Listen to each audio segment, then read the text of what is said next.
நாளையிலே உங்கள் மத்தியில் ஒரு ஒரு கேள்வி என்னென்னா, ஒரு வண்டிக்கார ஒரு நிறையா லோடு ஏற்றிக்கிட்டு வழியே போனார். அப்போ அங்கேருந்து ஒரு சிறு பையன் அதில் நின்னான்.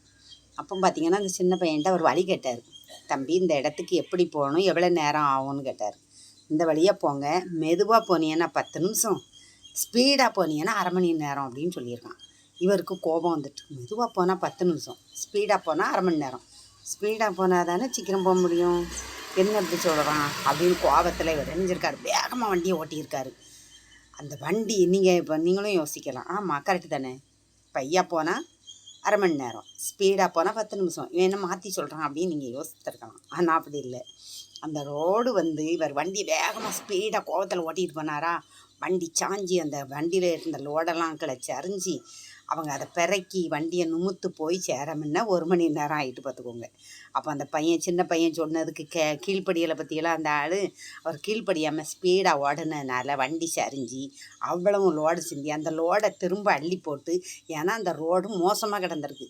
அதுக்கு தான் அந்த பையன் சொல்லியிருக்கான், பையா போங்க 10 நிமிஷத்தில் போயிடலாம், ஸ்பீடாக போனீங்கன்னா வண்டி தூக்கி போட்டுருன்னு அவன் சொல்லி தான் விட்ருக்கான். வேறு ஆனால் கீழ்ப்படியலை. கடைசி பாருங்கள், அதான் வேத வசனம் என்ன சொல்லுகிறது, ஒருவன் சிறு பிள்ளையை போல் ஆகாவிட்டால் அவன் தேவனுடைய ராஜ்யத்துக்குள்ளே பிரவேசிக்க முடியாது என்று வேதம் சொல்லுகிறது. பாருங்கள், சிறு பிள்ளைன்னு நம்ம நினைக்கக்கூடாது. அந்த சிறு பிள்ளைங்களிடத்துலேயும் ஒரு ஞானம் இருக்கும். ஆமாம் ஃப்ரெண்ட்ஸ், இது பிடிச்சிருக்கான்னு பார்த்துக்கோங்க. ஆனால் பாருங்கள், சிறு பிள்ளைங்களை ஒரு அதிகமாக நேசித்தார். சிறு பிள்ளைங்கள் பாருங்கள் எப்படி அடித்தாலும் சாப்பிடும், அப்படி சாப்பிட்டுட்டு வாய் கூட கழுவாது, அப்படியே தூங்கிடும். பாருங்கள் எப்படி அடிங்க ஏசுங்க கொஞ்சம் பொறுத்து நம்மகிட்ட தான் நிற்கும். அந்த சிறு பிள்ளைங்களுக்குள்ள இருக்கிற புத்தி நம்மகிட்ட இராது. நமக்கு நீ இப்படி சொல்லிட்டே அவன்கிட்ட பேசவே மாட்டேன், செத்தாலும் பேச மாட்டேன்பாங்க சிலவங்க. ஆனால் அப்படி கிடையாது. அந்த கீழ்ப்படியாமல் அந்த வண்டிக்கார வேகமாக போய் அவனுக்கு 1.5 மணி நேரம் வேலைப்பாடு. ஆனால் கீழ்ப்படிஞ்சிருந்தான்னு வச்சுக்கோங்களேன், அவன் என்ன பண்ணியிருக்கலாம், அவன் நிதானமாக போயிருந்தோம்னா 10 நிமிஷத்தில் போய் லோடை இறக்கிட்டு திருப்பி வந்திருக்கலாம். ஆனால் அந்த சிறு பையன் தானேன்னு அவன் அற்பமாக என்னன்னா கோபப்பட்டான், வேகமாக போனாங்க, வண்டி சரிஞ்சு விழுந்து தூக்கி நிறுத்தம்னா நேரம் ஆயிடுச்சு. இதை போல் தேவன் என்ன சொன்னார்னா, சிறு பிள்ளையை போல் ஆகாவிட்டால், சிறு பிள்ளை அது கீழ்ப்படியும், சொன்னது அப்படி கேட்கும். ஆனால் அந்த பிள்ளைங்கள்கிட்ட இருக்கிற ஒரு சுபாவத்தை நம்ம ஏற்றுக்கிடணும். ஏன்னா அது நீங்கள் நீ அடிச்சுட்டு ஏசிட்டு சாப்பாடு கொடுங்க, சாப்பிட்டுட்டு வாயை கொடுங்க அழுவாது, அப்படியே சில பிள்ளைங்க தூங்கிடும். எத்தனை பேர் இந்த நாளையில் கோபத்துலையும் தேவையில்லாத காரியத்துலையும் தலை விட்டுட்டு தேவையில்லாத காரியங்களை செய்துட்டு நம்ம தூங்காமல் இருக்கோம். யோசித்து பாருங்கள், படுத்த உடனே அதான் ஓடும் மனசில், ஓடி ஓடி ஓடி என்ன செய்ய மாட்டோம், நம்ம தூங்க மாட்டோம்.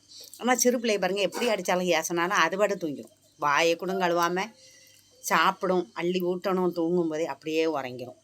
ஆனால் அதுக்கு எந்த கவலையும் இல்லை, ஏசிட்டாங்களே பேசிட்டாங்களே அதெல்லாம் யோசிக்காமல் தூங்கிடும், படுத்த உடனே தூங்கிடும். ஆனால் நீங்களும் நானும் யோசித்து படுத்த உடனே பல சிந்தனைகளை யோசித்து தூங்காமல் கிடந்து நோயை எடுக்கும்.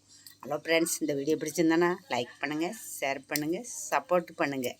சந்தியும் சந்தியும் இந்தியாவை சந்தியும், சிறியோரையும் பெரியோரையும் அனைவரையும் சந்தியும் சந்தியும் சந்தியும் இந்தியாவை சந்தியும், சிறியோரையும் பெரியோரையும் அனைவரையும் சந்தியும். இது பிடிச்சிருந்தனா லைக் பண்ணுங்க, ஷேர் பண்ணுங்க, மறக்காம கமெண்ட் பண்ணுங்க. தேங்க்யூ.